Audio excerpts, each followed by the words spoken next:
FM lifeline lifeline lifeline. FM lifeline के सभी श्रोताओं को अश्वनी कुमार का नमस्कार। और आज हमारा विषय जुड़ा है रक्तदान से, ब्लड डोनेशन से। श्रोताओं, आप समय समय पर देखते होंगे, अपने आसपास देखते होंगे, कभी टीवी पर, कभी अखबारों में आप देखते ही रहते हैं कि रक्तदान शिविर लगा है, या फिर अस्पताल में रक्त की आवश्यकता है, ब्लड डोनर्स की आवश्यकता है। अपने व्हाट्सएप ग्रुप्स पे आप कभी कभी सहायता के तौर पर मैसेज देखते होंगे कि फलां व्यक्ति को खून चाहिए, इमरजेंसी में खून चाहिए। तो ये रक्तदान होता क्या है, इस सब पर चर्चा करने के लिए आज हमारे साथ हैं doctor Sangeeta Kumari, assistant professor, department of transfusion medicine, PGI Chandigarh. आपका बहुत बहुत स्वागत है डॉक्टर संगीता। धन्यवाद। और एक आम व्यक्ति को अगर समझना हो कि रक्तदान क्या होता है, तो रक्तदान किस तरह से आप बताएंगे कि क्या होता है? रक्तदान एक प्रक्रिया है जिसमें एक स्वस्थ व्यक्ति अपना रक्तदान करता है। ये रक्तदान की मात्रा 350 ml हो सकती है या 450 ml। ये डिसाइड किया जाता है रक्तदान करने वाले व्यक्ति के वजन के अनुसार। यदि व्यक्ति का वजन 50 kg या 45 kg से ज़्यादा है तो 350 ml कलेक्ट किया जाता है। लेकिन व्यक्ति का वजन यदि 60 kg से ज़्यादा है तो हम 450 ml तक कलेक्ट कर सकते हैं। ये कलेक्ट किया हुआ ब्लड मरीज के लिए यूज किया जाता है।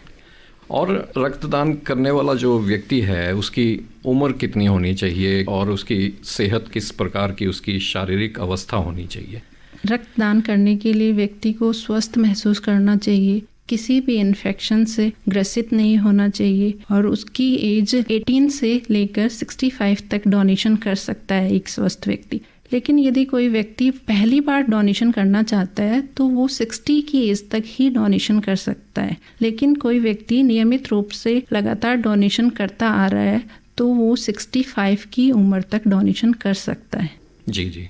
और कई बार रक्तदाता इस तरह के भी होते हैं जो कहते हैं कि हम लगातार, जैसे आपने बताया, कोई करता आ रहा है, तो जो लगातार डोनेशन करता आ रहा है उसे एक मेडिकल प्रैक्टिशनर के तौर पर किस तरह से एडवाइस किया जाता है कि वो 2 रक्तदान के बीच में कितना गैप रखे?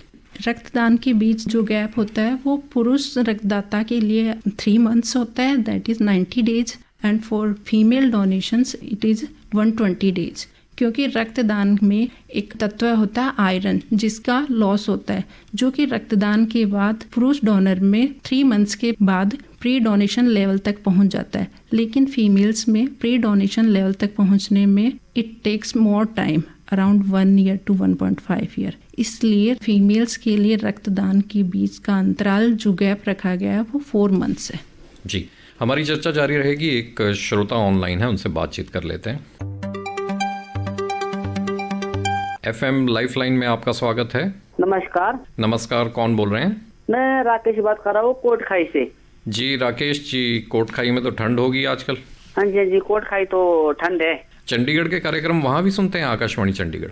हाँ जी, बिल्कुल साफ आता है आकाशवाणी चंडीगढ़। जी जी जी जी। हाँ जी। आज हमारा जो विषय है वो रक्तदान से जुड़ा है, ब्लड डोनेशन से जुड़ा है। Doctor Sangeeta Kumari, assistant professor हैं, department of transfusion medicine, PGI Chandigarh, हमारे साथ हैं। आप अपना प्रश्न पूछिए। मेरा प्रश्न ये है, जैसे दृष्टिबाधित लोग हैं वो अपना ब्लड डोनेशन कर सकते हैं?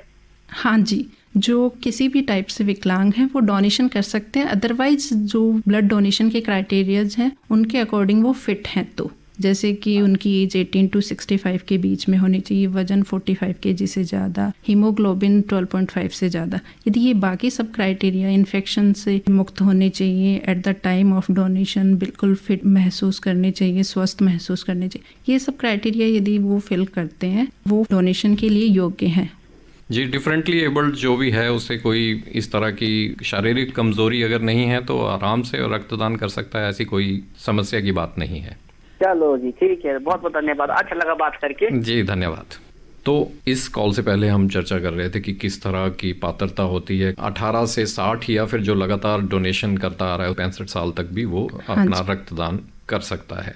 और रक्तदान जिस समय करने आता है कोई व्यक्ति, उस समय किन किन बातों का ध्यान रखना चाहिए उसे? रक्तदान से पहले व्यक्ति की एक तो नींद भरपूर मात्रा में होनी चाहिए, व्यक्ति को स्वस्थ महसूस करना चाहिए, रिलैक्स्ड फील होना चाहिए। इसके अलावा किसी भी इन्फेक्शन से ग्रसित नहीं होना चाहिए, लास्ट 15 डेज में फीवर या कोई माइनर इन्फेक्शन, एक्यूट इन्फेक्शन नहीं होना चाहिए। इवन जो लास्ट नाइट है उसमें अल्कोहल का सेवन भी नहीं करना चाहिए। और on the day of donation morning में जब भी वो आते हैं उनको अपना मील लेके आना चाहिए विदिन 4 आवर्स। एंड डोनर को just before the donation 1 to 2 glass of water should drink. जी, अगर किसी रक्तदाता को ब्लड देने के बाद कमज़ोरी महसूस होती है तो उसे क्या करना चाहिए? रक्तदान के बाद कोई कमजोरी नहीं आती, ये सिर्फ एक मिथ है, इसमें कोई सच्चाई नहीं है। रक्तदान के बाद यदि आपको थोड़ा बहुत चक्कर जैसा लगता है, दैट इज़ नॉट कॉमन, ये सिर्फ लेस देन 1% चांसेस हैं कि कभी कभी चक्कर आ सकता है। इस केस में रक्तदाता को बैठ जाना चाहिए या यदि लाइंग डाउन की अवेलेबिलिटी है तो उसे लेट जाना चाहिए। यदि नहीं पॉसिबल लेट जाना तो बैठ जाना चाहिए, अपने सिर को दोनों घुटनों के बीच में नीचे की तरफ करके। फिर भी यदि ठीक नहीं हो रहा है तो जब भी डोनेशन किया जाता है तो डोनर को एक थैंक यू कार्ड मिलता है, उस पे डॉक्टर का नंबर होता है, तो डोनर को उस नंबर पे कांटेक्ट करना है ब्लड बैंक में, इमिडिएटली इन्फॉर्म करें।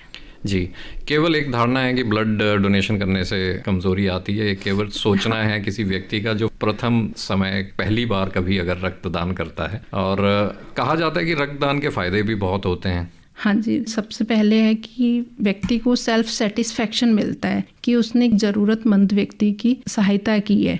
इवन लाइफ सेविंग कंडीशन है ब्लड डोनेशन, तो आपने ब्लड डोनेशन करके किसी की लाइफ को सेव किया है।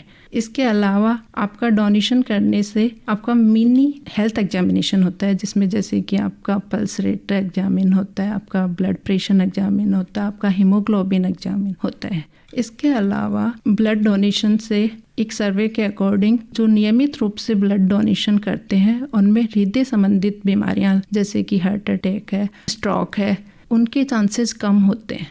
जी, और क्या महिला और पुरुष दोनों एक तरह से ब्लड डोनेशन कर सकते हैं? किसी तरह की उसमें संकोच की आवश्यकता नहीं है? नहीं, इसमें कोई संकोच की आवश्यकता नहीं है, लेकिन जैसे कि मैंने बताया कि फीमेल्स में प्री डोनेशन आयरन लेवल पहुंचने में ज़्यादा टाइम लेता है एज कम्पेयर टू पुरुष रक्तदाता। इसीलिए जो महिला रक्तदाता है उसके लिए जो डोनेशन इंटरवल है वो ज़्यादा रखा गया है।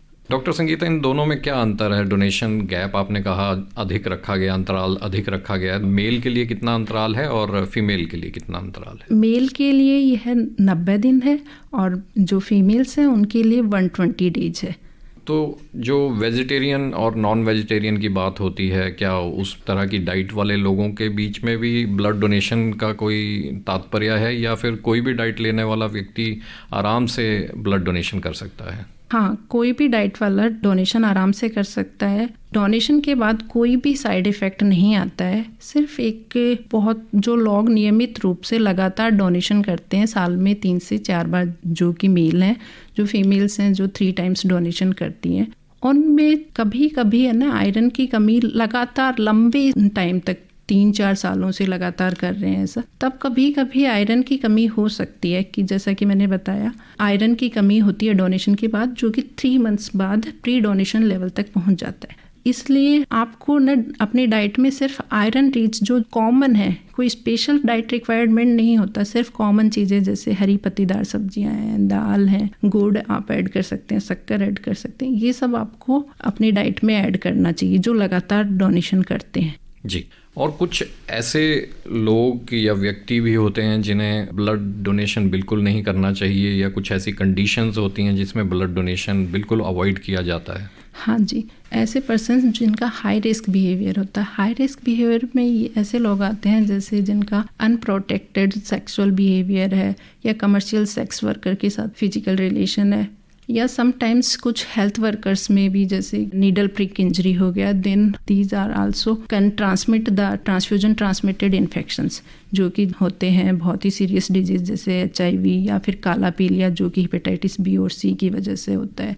तो इन लोगों को डोनेशन नहीं करना चाहिए, और जिनको पीलिया हुआ है उनको कभी भी लाइफ में डोनेशन नहीं करना चाहिए। कभी कभी ना ये लोग जिनका हाई रिस्क बिहेवियर है वो सिर्फ अपना स्टेटस पता करने के लिए, क्योंकि उनको इतना नॉलेज होता है कि ब्लड डोनेशन के बाद आपके ये 5 टेस्ट किए जाते हैं, तो सिर्फ वो अपने स्टेटस पता करने के लिए डोनेशन करते हैं। वो जो मरीज है उसके लिए बहुत ही हानिकारक हो सकता है। इसीलिए इन लोगों को डोनेशन नहीं करना चाहिए, क्योंकि वो लोग यदि डोनेशन कर रहे हैं इन्फेक्शन के बाद और जो हम टेस्ट कर रहे हैं उसमें एक there is a window period होता है कि इन्फेक्शन होने के और टेस्ट में डिटेक्ट होने के बीच का टाइम इंटरवल। यदि उस दौरान वो डोनेशन करते हैं तो वो ब्लड के थ्रू वो इन्फेक्शन किसी पेशेंट को ट्रांसमिट कर सकते हैं, क्योंकि उनका status because of test specificity उनका रिजल्ट्स है नेगेटिव आएगा। उस ड्यूरेशन जो ब्लड यूनिट है लेबल्ड एज नॉन रिएक्टिव होगी, वो पेशेंट को ट्रांसफ्यूज होगी, तो during the transfusion they can transmit the infection to the patient. इसीलिए इस चीज़ को अवॉइड करने के लिए उनको सिर्फ अपना स्टेटस पता करने के लिए डोनेशन नहीं करना चाहिए।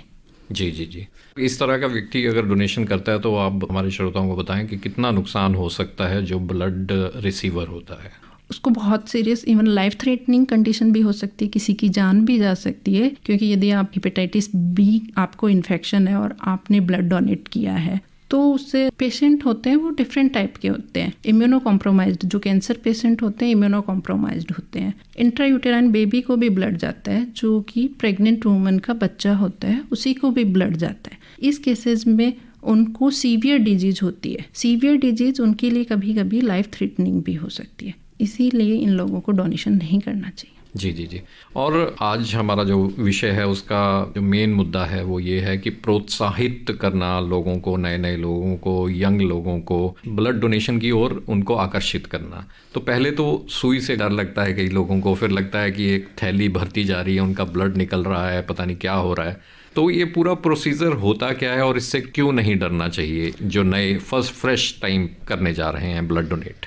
ब्लड डोनेशन एक बिल्कुल सेफ प्रोसीजर है, इससे कोई इन्फेक्शन नहीं होता डोनर को। ब्लड डोनेशन में जो सुई और जो पैकेट यूज किया जाता है वो कम्प्लीटली स्टेराइल होता है और 1 टाइम यूज किया जाता है। एक टाइम यूज होने के बाद नीडल डिस्कार्ड की जाती है, उसको रीयूज करने का कोई चांसेस नहीं है, तो there is no chance to get infection. इसके अलावा पेन आपका कोई सीवियर पेन नहीं होता और इवन पूरी प्रोसीजर में कोई सीवियर पेन नहीं होता। Just at the time of prick, जब आपको प्रिक किया जाता है निडल, तो पेन प्रिक सेंसेशन होता है, दैट इज़ नॉट पेन। जी जी। दर्द नहीं होता, सिर्फ एक सेंसेशन आपको पता चलता है। और जो आपका अमाउंट है ब्लड का, कि आपको लग रहा है कि डर लग रहा है कि हमारा ब्लड थैली भर लिया है, कितना बोतल लेंगे, ऐसा कुछ नहीं है। डिसाइड होता है आपके वजन के अकॉर्डिंग, आप जिसके लिए एलिजिबल हैं उसी के अकॉर्डिंग आपका ब्लड लिया जाता है, इधर 350 ml या फिर 450 ml।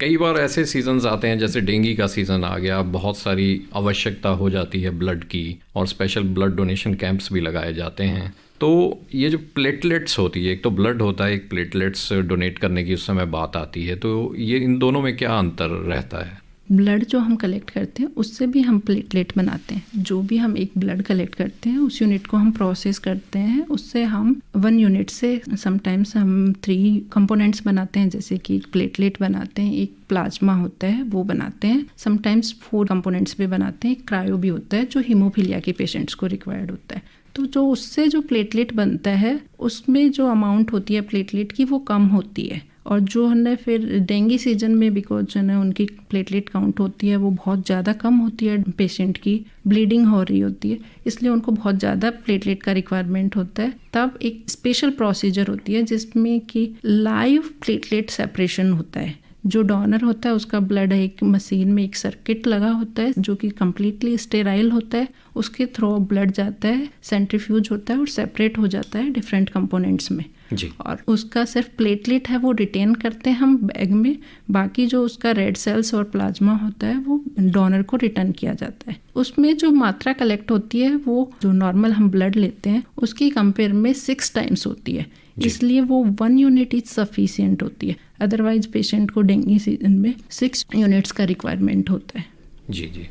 और ये तो रही प्लेटलेट्स की बात, उस समय बहुत बढ़ जाती है, प्लेटलेट्स की आवश्यकता पड़ती रहती है और लगातार हम देखते रहते हैं कि ब्लड की रिक्वायरमेंट है और इस तरह से ब्लड चाहिए। और ये रक्तदान से पहले और बाद में जिस तरह से सावधानियां आपने पहले भी बताई, परंतु कोई विशेष सावधानी किसी को बरतनी हो या फिर कोई रेगुलर एक्सरसाइज करता है या फिर दौड़ लगाता है या कुछ करता है, तो उन्हें भी कोई परहेज़ करना चाहिए ब्लड देने के बाद कि वो रेगुलरली अपनी रूटीन जारी रख सकता है? वो अपनी रूटीन जारी रख सकते हैं, लेकिन on the day of donation, जिस दिन उन्हें डोनेशन किया है उस दिन के लिए उन्हें अवॉइड करना चाहिए एक्सरसाइज एंड जिम। उस दिन के लिए उन्हें प्रिकॉशंस रखनी चाहिए कि ज़्यादा से ज़्यादा लिक्विड लिया जाए, क्योंकि जो ब्लड होता है उसमें आपका वॉल्यूम लॉस होता है। इसी वॉल्यूम को रिप्लेस करने के लिए ज़्यादा से ज़्यादा लिक्विड डाइट लेना चाहिए, किसी भी फॉर्म में ले सकते हैं। इसके अलावा आपको हाफ एन आवर के लिए ड्राइव नहीं करना चाहिए, एंड स्मोकिंग नहीं करना चाहिए, एंड अल्कोहल अवॉइड करना चाहिए on the day of donation. Day of donation की बात तो आपने की, सब्सटेंस अब्यूज़ जैसे अल्कोहल और स्मोकिंग नहीं करना चाहिए। कोई चेन स्मोकर हो तो क्या वो ब्लड डोनेट कर सकता है, या फिर उसे कम से कम सिगरेट, मतलब डोनेट करने से पहले सिगरेट या फिर अल्कोहल का इस्तेमाल कितने दिन पहले नहीं करना चाहिए और कितने घंटे पहले नहीं करना चाहिए? अल्कोहल का 48 आवर्स तक आपको सेवन नहीं करना चाहिए। यदि आपको पहले से पता है कि आपको डोनेशन करना है, जी, देन आपको 48 आवर्स के लिए मिनिमम आपको अवॉइड करना चाहिए। हो सकता है तो आप 72 आवर्स तक भी अवॉइड करेंगे, दैट इज़ बेटर। और स्मोकिंग के केस में आपको 4 to 6 आवर्स के लिए आपको अवॉइड करना चाहिए, pre donation and post donation both 4 to 6। और कुछ ब्लड ग्रुप्स इस तरह के होते हैं जो बहुत रेयर होते हैं और उनके ब्लड की आवश्यकता लगातार ब्लड बैंक्स को भी होती है, और थ्रेटनिंग जिन्हें हो रखी है, जिनकी लाइफ एक तरह से दांव पे लगी है, उन्हें भी इस तरह के ग्रुप्स की आवश्यकता होती रहती है। तो ये ब्लड ग्रुप्स की क्या रिक्वायरमेंट रहती है? कोई रेयर भी रहते हैं? उस ग्रुप के जो रिक्वायरमेंट है उसे किस तरह से पूरा किया जाता है? जो रेयर ब्लड ग्रुप है उसकी डिमांड, क्योंकि पीजीआई हमारा टर्सरी केयर सेंटर है, तो वहाँ पे जहाँ पे भी जो सिविल हॉस्पिटल्स हैं, इवन जो प्राइवेट हॉस्पिटल्स हैं जहाँ पे रेयर ब्लड ग्रुप अवेलेबल नहीं होता, वहाँ से हमारे पास डिमांड आती है। तो हमारे पास, क्योंकि we have test to detect the rare antigens, so we have inventory. हमारे पास रेयर ब्लड ग्रुप के डोनर्स की इन्वेंट्री है, जी, जिसमें हमने उनका ऑलरेडी रिकॉर्ड मेंटेन रखा हुआ है डोनर का along with rare blood group. तो जब भी हमें किसी भी रेयर ब्लड ग्रुप की रिक्वायरमेंट होती है, हम इन्वेंट्री में से डोनर को कॉल कर सकते हैं और जिस रेयर ब्लड की रिक्वायरमेंट होती है उस डोनर को बुलाते हैं, वो डोनेशन करते हैं। उन डोनर्स को हम स्पेशली एडवाइस करते हैं कि इन रूटीन वो डोनेशन ना करें, क्योंकि एक डोनेशन के बाद 3 मंथ्स का इंटरवल रखना होता है। यदि वो रेगुलर बेसिस पे डोनेशन करेंगे तो हमें जब रिक्वायरमेंट होगी तो डोनेशन नहीं कर पाएंगे, इसीलिए उनके लिए स्पेशल एडवाइस होती है। जी। और किसी व्यक्ति को अगर मान लीजिए कोई इन्फेक्शन है, वायरल है, फीवर हो रखा है, तो उसे क्या प्रिकॉशन लेनी चाहिए? क्या वो ब्लड डोनेट कर सकता है, या हो सकता है कुछ दिन पहले, कुछ हफ्ते पहले वो रिकवर हुआ हो इन्फेक्शन से, वायरल फीवर से, नॉर्मल फीवर से, मैं किसी और कंडीशन की बात नहीं कर रहा, तो उन्हें किन बातों का ध्यान रखना चाहिए? सिंपल कोल्ड और फीवर में भी इवन 15 डेज तक का डेफरल है। 15 डेज लास्ट डोज यदि आपने कोई भी मेडिसिन लिया है, एंटीबायोटिक्स लिया है, तो उसके 14 डेज बाद ही आप डोनेशन कर सकते हैं। यदि आपको फीवर हुआ है उसके भी 14 डेज बाद ही आप डोनेशन कर सकते हैं। इसके अलावा कुछ डिफरेंट टाइप के इन्फेक्शंस होते हैं, जैसे कि मलेरिया है, तो उसमें आपको 3 मंथ्स तक आप डोनेशन नहीं कर सकते। यदि आपको डेंगू या फिर चिकनगुनिया हुआ है तो आप 6 मंथ तक डोनेशन नहीं कर सकते। ऐसे ही बहुत सारे अलग अलग बीमारियां हैं जिनकी अलग अलग टाइम ड्यूरेशन है, फिक्स टाइम है, इस इंटरवल तक आप डोनेशन नहीं कर पाएंगे। कुछ बीमारियां हैं जिनमें हम परमानेंट डेफरल होता है, जो कि मैंने बताया कि जॉइंटिस, क्योंकि उससे रिस्क होता है सीवियर डिजीज़ का, हेपेटाइटिस बी और सी का, इसीलिए उस केस में हमारा परमानेंट डेफरल होता है। और कुछ मेडिसिन हैं उनके लिए अलग अलग टाइम ड्यूरेशन का डेफरल पीरियड होता है। जी। और जो ब्लड डोनेशन की जो प्रक्रिया है उसके उपरांत कई लोगों को लगता है कि एक विशेष डाइट खानी चाहिए, या एक आधा दिन अच्छी डाइट खानी चाहिए, या फिर नॉर्मल रूटीन में रहना चाहिए? नॉर्मल रूटीन में रहना चाहिए। एक आधा दिन डाइट से कोई फ़र्क नहीं पड़ता है। इन नॉर्मल भी जो मैं आपको बता रही हूँ कि नॉर्मल में भी आप यदि सोचते हैं कि 1 या 2 दिन में डाइट में आप चेंज करेंगे उससे आपकी हेल्थ पे इफेक्ट आएगा, तो कोई इफेक्ट नहीं आता है। ब्लड डोनर को कोई स्पेशल डाइट की रिक्वायरमेंट नहीं होती, सिर्फ जो कि मैंने बताया कि आफ्टर डोनेशन आयरन लॉस होता है। To maintain the iron level सिर्फ आपको आयरन रिच डाइट खाना है, जिसमें कि सिंपल डाइट्स ही होती हैं, हरी पत्तेदार सब्जियां हुई, आपकी दाल हुई, या फिर आपका आयरन रिच फ्रूट्स है, गुड़ है, शक्कर है, वो खा सकते हैं। लेकिन ये जब आयरन रिच डाइट खाते हैं, जो भी व्यक्ति आयरन रिच डाइट ले रहा है उसको ये ध्यान रखना है कि आयरन रिच डाइट के 1 घंटे पहले और 1 घंटे बाद तक उसको कुछ प्रोडक्ट अवॉइड करने चाहिए। उसमें आते हैं डेयरी प्रोडक्ट, मिल्क और मिल्क प्रोडक्ट, दही, लस्सी सब। इसके अलावा टी एंड कॉफ़ी है, also one should avoid 1 hour before 1 hour after. और इसके अलावा आयरन के एब्जॉर्प्शन को बढ़ाने के लिए वो अपनी डाइट में जब आयरन रिच डाइट ले रहे हैं उस टाइम सिट्रस फ्रूट ऐड कर सकते हैं। विटामिन सी का कोई भी सोर्स है वो ऐड कर सकते हैं। विटामिन सी के सोर्स हैं सिट्रस फ्रूट, कीनू ऐड कर सकते हैं, लेमन ऐड कर सकते हैं, संतरा ऐड कर सकते हैं, इवन आप सिंपल आंवला ऐड कर सकते हैं डाइट के साथ। जी जी जी। सर्दियों में तो आयरन का रिच सोर्स होता है चुकंदर, जो कि आप चुकंदर एज ए सैलेड ले सकते हैं या उसका जूस ले सकते हैं। जूस में आप विटामिन सी रिच जो फ्रूट्स हैं उनको ऐड कर सकते हैं। जी जी। और जैसे हमने चर्चा शुरू की थी तो आपने कहा भी था कि रक्तदान के बहुत फ़ायदे भी होते हैं। तो जो पहली बार रक्तदाता अगर आपके पास आता है तो उसको किस किस तरह की स्क्रीनिंग का एक फ़ायदा मिलता है, आगे के लिए गाइडेंस मिलती है और अपना हेल्थी लाइफस्टाइल बिताने के लिए एक तरह से उसको कई प्रकार की सूचनाएं प्राप्त हो जाती हैं? हाँ जी, जब भी डोनर आता है तो हम, क्योंकि हमारा फर्स्ट टाइम डोनर है, तो उसके लिए हम डिटेल एग्जामिनेशन करते हैं। उसकी हिस्ट्री क्वेश्चनियर होता है जिसमें हम सिर्फ सारे इन्फेक्शंस होते हैं उनकी रिगार्डिंग पूछा जाता है कि कोई इन्फेक्शन तो नहीं है, चेक किया जाता है। इवन उनका जो बीपी चेक किया जाता है, ब्लड प्रेशर, उनकी पल्स चेक की जाती है, वेट चेक कर सकते हैं, हीमोग्लोबिन चेक होता है, तो उनका मिनी एग्जामिनेशन होता है। इसके अलावा डोनर को हम एडवाइस देते हैं आयरन रिच डाइट की रिगार्डिंग, उनको हेल्थी डाइट अकोमोडेट करने के लिए एडवाइस करते हैं। इसके अलावा डोनर को कुछ न, जैसे कि हम अल्कोहल अवॉइड करने के लिए मना करते हैं, वो भी एक हेल्थी लाइफ स्टाइल का पार्ट है। इसके अलावा डोनर को स्मोकिंग के लिए भी अवॉइड करने के लिए एडवाइस किया जाता है और डोनर को मोटिवेट किया जाता है कि वो रेगुलर डोनर बने, जिससे रेगुलर डोनर बनने से उसको फ़ायदा हो सकता है कि उसमें हृदय संबंधित जो बीमारियां हैं उनके चांसेस कम होते हैं रेगुलर टाइम पे डोनेशन करने से। और जैसे जितना ब्लड एक वेट के हिसाब से आप ले लेते हैं तो उतना ही नया फ्रेश ब्लड उस व्यक्ति के बीच में बन जाता है कुछ ही दिनों में। वो कितने दिनों में बनता है और वो नया फ्रेश ब्लड का एक सर्कुलेशन जिससे चलता रहता है तो उससे क्या स्फूर्ति का भी अनुभव होता है? कुछ लोग कहते हैं कि हमें बड़ा अच्छा लगता है, एक तो साइकोलॉजिकली अच्छा लगता है और दूसरा उन्हें शारीरिक रूप से भी फायदे होते हैं। हाँ जी, वैसे भी हमारे जो ब्लड में सेल्स होती हैं, जो रेड सेल्स होती हैं, वो 120 डेज में रिन्यू होती रहती हैं। ऐसा नहीं है कि एक बार लाइफ में सेल्स बन गई तो वो हमेशा सेम ही रहेंगी। तो 120 डेज बाद वैसे भी उनको रिन्यू होना है। तो आफ्टर डोनेशन, क्योंकि आपका डोनेशन हुआ है तो आप रेड सेल्स की जो संख्या है वो कम हुई है, उसकी वजह से आपका जो बॉडी सिस्टम है उसमें न्यू रेड सेल्स बनती है। इसलिए उनका जो फ्रेश रेड सेल्स होते हैं, इमेच्योर रेड सेल्स होती हैं, उनकी अमाउंट बढ़ जाती है। धीरे धीरे वो रेड सेल्स का जो लेवल होता है वो नॉर्मल प्री डोनेशन लेवल पहुंच जाता है 6 वीक में। लेकिन जो हीमोग्लोबिन होता है वो आफ्टर डोनेशन 1 to 2 वीक में मिनिमम लेवल तक पहुंचता है। After 1 to 2 week it's start to regrowth. 3 to 4 weeks में अपना जो प्री डोनेशन लेवल है वहाँ तक पहुँच जाता है हीमोग्लोबिन। लेकिन हीमोग्लोबिन के अंदर एक तत्व होता है जो कि आयरन होता है, वो अराउंड 3 मंथ्स लेता है मेल डोनर में, और in female donors around 1 to 1.5 year लेता है प्री डोनेशन लेवल तक पहुँचने में। डॉक्टर संगीता, लगातार ब्लड डोनर्स के साथ आपका राब्ता रहता है और रिक्वायरमेंट्स आपके पास आती रहती हैं ब्लड की, तो कितना महत्वपूर्ण है रक्तदान और कितना ज़रूरी है ब्लड किसी भी पेशेंट के लिए, ये आप देखते रहते हैं। तो आप क्या हमारे जो सुनने वाले लिसनर्स हैं, श्रोता हैं, उन्हें क्या बताना चाहेंगे? क्यों बढ़ चढ़ कर आगे आना चाहिए? किस तरह से आप लोगों की ज़िंदगी बचा सकते हैं? तो आप अपनी ओर से क्या कहना चाहेंगे? जैसे कि मैंने आपको बताया कि एक ब्लड यूनिट कलेक्ट किया जाता है, उसको प्रोसेस करके हम कभी कभी 3 कंपोनेंट्स बनाते हैं, कभी हम उससे 4 कंपोनेंट्स बनाते हैं। तो एक यूनिट जो डोनेशन करते हैं उससे आप 4 लोगों की लाइफ सेव कर सकते हैं।